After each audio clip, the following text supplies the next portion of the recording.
നല്ല നമസ്കാരം. ദിനദരികടവും ആരംഭിക്കുകയാണ്. കേസുള്ള വക്കീലിനെയും കേസില്ലാത്ത വക്കീലിനെയും തിരിച്ചറിയാൻ വളരെ എളുപ്പമാണ്. കേസുള്ള വക്കീൽ തൻ്റെ കക്ഷികൾക്ക് വേണ്ടി വാദങ്ങൾ തേടുന്ന തിരക്കിലാകും. കേസില്ലാത്ത വക്കീലുമാരാകട്ടെ നാലാലിംഗം എന്ന പുതിയ ഉഭയജീവിയെ തേടി ഈ വാലു പിടിക്കുന്ന പൂച്ചയെ പോലെ സ്വയം വട്ടം കറങ്ങിക്കൊണ്ടേ ഇരിക്കുകയാവും.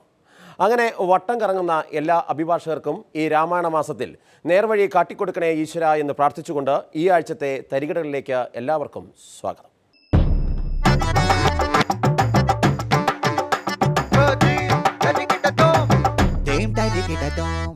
കൊച്ചിയിലെ മാന്യനായ ഒരു അഭിഭാഷകനെതിരെ ഒരു പീഡനക്കേസ് പോലീസ് രജിസ്റ്റർ ചെയ്യുകയും മാധ്യമങ്ങൾ അത് വാർത്തയാക്കുകയും യെസ് യുവർ ഓണർ, മാന്യനായ എൻ്റെ കക്ഷി മാന്യമായി അത് ഒതുക്കി തീർക്കാൻ ശ്രമിക്കുകയും എന്നാൽ അഭിഭാഷകരിലെ തന്നെ ചില കുബുദ്ധികൾ പീഡന വാർത്തയ്ക്ക് വേണ്ടത്ര പ്രചരണം കിട്ടിയില്ലെന്ന് കണ്ട മാധ്യമപ്രവർത്തകരുടെ കൂമ്പിനിടിച്ചിട്ട് സർക്കാർ അഭിഭാഷകനെതിരെ നീ വാർത്ത കൊടുക്കും അല്ലേടാ എന്ന് ചോദിക്കുകയും തുടർന്ന് മാധ്യമപ്രവർത്തകർ നാലാം ലിംഗക്കാരാണെന്ന് പ്രചരിപ്പിക്കുകയും ഇതോടെ എൻ്റെ കക്ഷിയുടെ പീഡന വാർത്ത ലോകമെങ്ങും അറിയുകയും ചെയ്ത സാഹചര്യത്തിൽ സംസ്ഥാന വ്യാപകമായി അഭിഭാഷകർ നടത്തിക്കൊണ്ടിരിക്കുന്ന കലാപരിപാടികൾക്ക് തൽക്കാലം വിരാമമായി എന്നറിയിച്ചുകൊണ്ട് ഈ കേസ് ദിനദരികടവും ഇവിടെ അവസാനിപ്പിക്കുകയാണ്.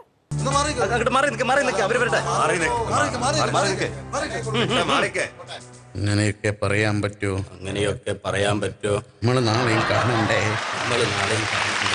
എട്ടാം ക്ലാസ്സിൽ പഠിക്കുമ്പോ എൻ്റെ അമ്മ ചുട്ടൊരു വെള്ളപ്പം, മുട്ടയും കൂട്ടി തട്ടിയിട്ട്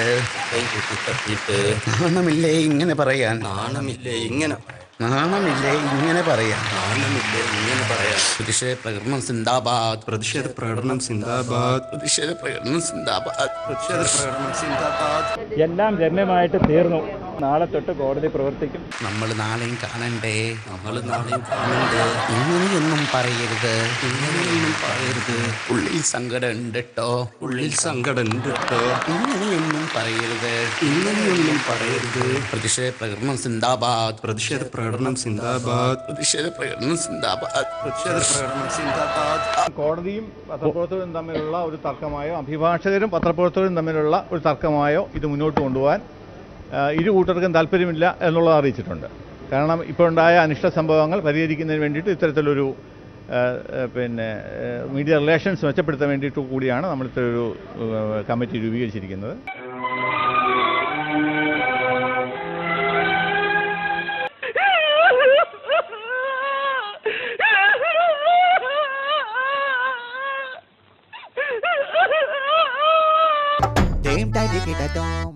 കേരള നിയമസഭയിലെ ഒരു കലയാണ് പൂഞ്ഞാറിൽ നിന്നുള്ള PC ജോർജ്. ഇടത് വലത് മുന്നണികൾക്ക് പുറമെ NDAയും ചേർന്ന് പിടിച്ചിട്ടും എല്ലാ വലകളും പൊട്ടിച്ച് PC എന്ന പ്ലാത്തോട്ടക്കാരൻ ചാക്കോയുടെ മകൻ ജോർജ് നിയമസഭയിൽ വീണ്ടും എത്തി. അതും എതിരാളികൾക്ക് കിട്ടിയ വോട്ടുകളെക്കാൾ കൂടുതൽ ഭൂരിപക്ഷത്തിൽ. അങ്ങനെയുള്ള ജോർജിന് പക്ഷേ സഭയിൽ സംസാരിക്കാൻ കിട്ടുന്ന സമയം കൂടിപ്പോയാൽ 2 മിനിറ്റാണ്. വാദോരാതെ സംസാരിച്ചു കൊണ്ടിരുന്ന PC ഇതെങ്ങനെ സഹിക്കും? അതുകൊണ്ട് എന്തെങ്കിലുമൊക്കെ തരികിട കാണിച്ച് സഭയിൽ എഴുന്നേറ്റ് നിന്ന് സംസാരിക്കാനുള്ള ഉഡായിപ്പ് ഏർപ്പാടിലാണ് PC.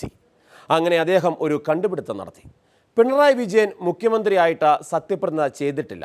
അതുകൊണ്ട് തന്നെ പിണറായിയെ വെറും മന്ത്രിയായിട്ട് കണ്ടാൽ മതി, കൂടുതൽ ഡെക്കറേഷനൊന്നും വേണ്ട എന്നായിരുന്നു ക്രമപ്രശ്നം ഉന്നയിച്ച PC ജോർജ് പറഞ്ഞത്. എന്നിട്ട് എന്ത് സംഭവിച്ചു എന്നല്ലേ ദേ കാണാം.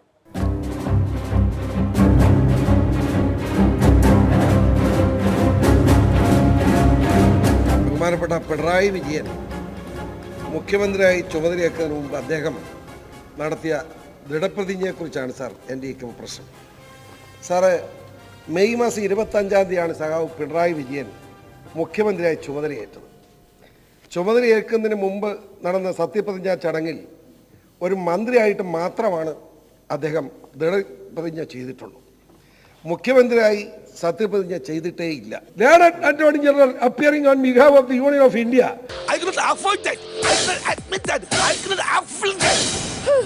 സർ, 1950 ഭരണഘടന ഉണ്ടാക്കാൻ നേതൃത്വം കൊടുത്ത ജവഹർലാൽ നെഹ്റു പ്രധാനമന്ത്രിയായപ്പോൾ അദ്ദേഹം സത്യപ്രതിജ്ഞ ചെയ്ത് ആ പ്രൈം മിനിസ്റ്റർ ഓഫ് ഇന്ത്യ എന്ന് തന്നെയാണ്. മുഖ്യമന്ത്രിക്ക് പ്രത്യേക അധികാരങ്ങളുള്ളത് അത് പറയട്ടെ സാർ.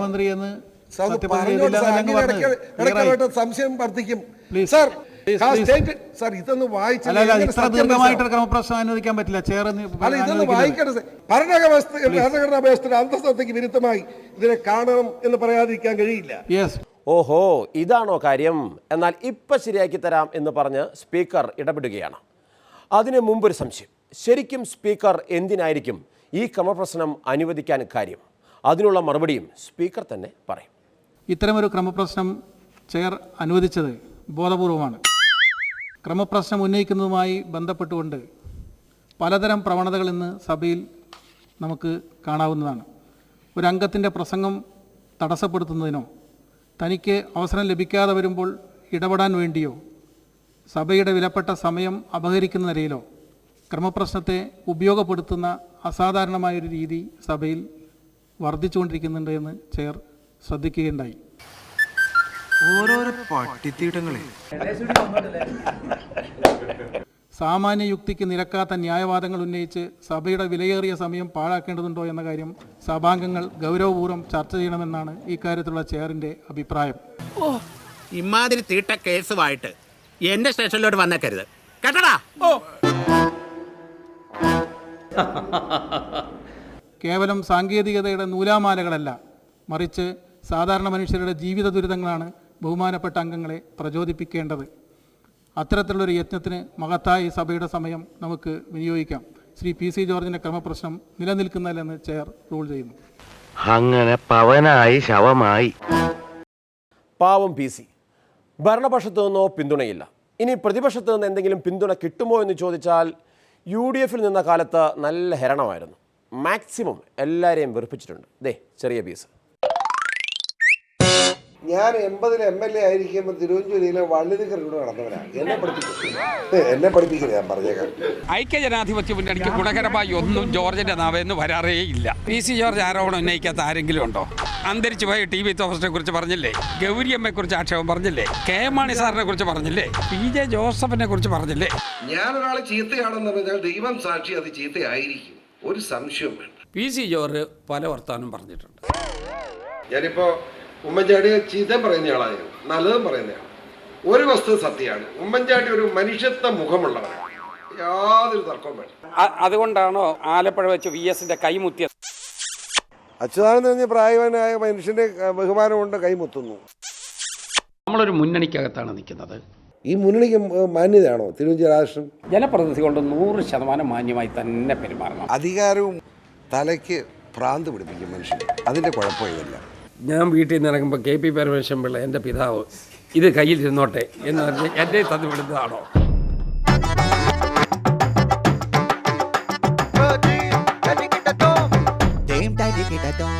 സഖാവ് EP ജയരാജൻ ആള് പണ്ഡിതനാണ്, വാഗ്മിയാണ്, ഭക്ഷണ സ്നേഹിയാണ്, പരിസ്ഥിതിവാദിയാണ്, സർവോപരി നിഷ്കളങ്കനാണ്. അതുകൊണ്ട് തന്നെ പ്രകൃതിക്ക് വേണ്ടിയും മനുഷ്യനു വേണ്ടിയും അദ്ദേഹം പ്രസംഗിച്ചുകൊണ്ടേയിരിക്കും. 3 വർഷം മുമ്പ് അദ്ദേഹം നടത്തിയ പ്രസംഗവും ഇപ്പോൾ അദ്ദേഹം നടത്തുന്ന പ്രസംഗവും എല്ലാം ഒരേപോലെയാണ്. മാറ്റമില്ലാത്തത് മാറ്റത്തിന് മാത്രമാണല്ലോ. ഈ അന്തരീക്ഷത്തിൽ ഈ ഊഷ്മാവ് വർദ്ധിക്കുന്നതിൻ്റെ പ്രധാനപ്പെട്ട കാരണം അന്തരീക്ഷത്തിൽ കാർബൺ ഡൈ ഓക്സൈഡിൻ്റെ അതിവിപുലമായിട്ടുള്ള വർധനവാണ്, കാർബണിൻ്റെ വർധനവാണ്. ലോകത്തിൽ ഏറ്റവും കൂടുതൽ കാർബൺ വിക്ഷേപിക്കുന്നത് വൻകിട വ്യവസായശാലകളിൽ നിന്നാണ്.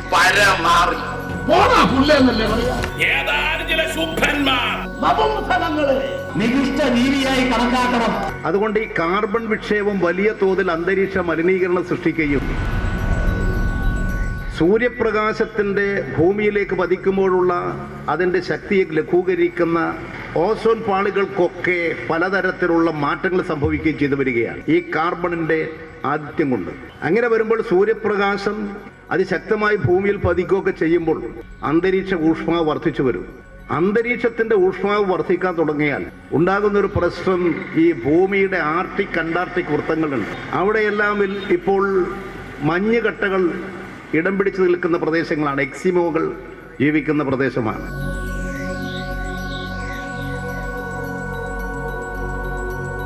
ഈ മഞ്ഞുകട്ടകളൊക്കെ ഭൂമിക്ക് ചുറ്റും അന്തരീക്ഷത്തിന്റെ ഊഷ്മാവ് വർദ്ധിക്കുമ്പോൾ ഈ മഞ്ഞുകട്ടകൾ ഉരുകി ജലനിരപ്പങ്ങ് ഉയരും.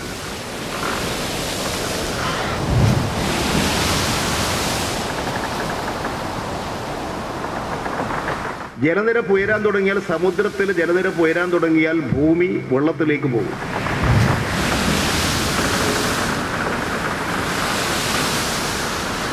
ഇന്നത്തെ ഗതി അനുസരിച്ച് വന്നാൽ ഒരു 2050 ആകുമ്പോൾ അത്യന്തം അപകടകരമായിട്ടുള്ള സാഹചര്യം ലോകത്തിലുണ്ടാകും എന്ന് ശാസ്ത്രലോകം ഭയപ്പെടുന്നു. ഇനി കഴിഞ്ഞ ദിവസത്തെ പ്രസംഗം.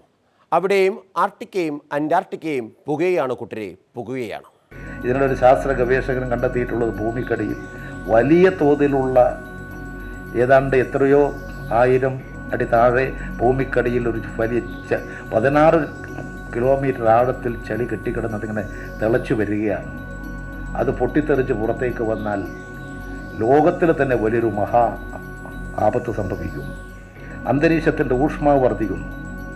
ഈ ഊഷ്മാവ് ഇന്നത്തെ തോതിൽ വർദ്ധിച്ചു വന്നാൽ അതിന് കാർബൺ ഡൈ ഓക്സൈഡ് നമ്മൾ വിക്ഷേപിക്കുന്ന മാലിന്യങ്ങൾ ഒരു പ്രധാന ഘടകമാണ്. അന്തരീക്ഷത്തിൻ്റെ താപം വർദ്ധിക്കും. അന്തരീക്ഷത്തിൻ്റെ താപം വർദ്ധിക്കുന്നുണ്ട്, നമുക്കെല്ലാം അനുഭവമുള്ളതാണ്. അന്തരീക്ഷ ഊഷ്മാവ് വർദ്ധിക്കുന്നു. ഈ തരത്തിൽ ഊഷ്മാവ് വർദ്ധിക്കാൻ തുടങ്ങിയാൽ ഒരു 19 വർഷം കഴിയുമ്പോഴേക്കും ഈ പെർസെൻറ്റേജ് നോക്കിയെടുത്താൽ അന്തരീക്ഷം കൂടുതൽ ഊഷ്മാവ് ചൂടുള്ളതായിത്തീരും. അന്തരീക്ഷമാവ് വർദ്ധിച്ചു വരും. ആ ഊഷ്മാവ് വർദ്ധിച്ചു വരുമ്പോൾ ഉണ്ടാകുന്നത് ആർട്ടിക് അന്റാർട്ടിക് വൃത്തങ്ങളിലൊക്കെ മഞ്ഞുകട്ടങ്ങൾ ഇങ്ങനെ മൂടി കുറേ ഭാഗം ഭൂമിയായി കടലായി കിടക്കുകയാണ്.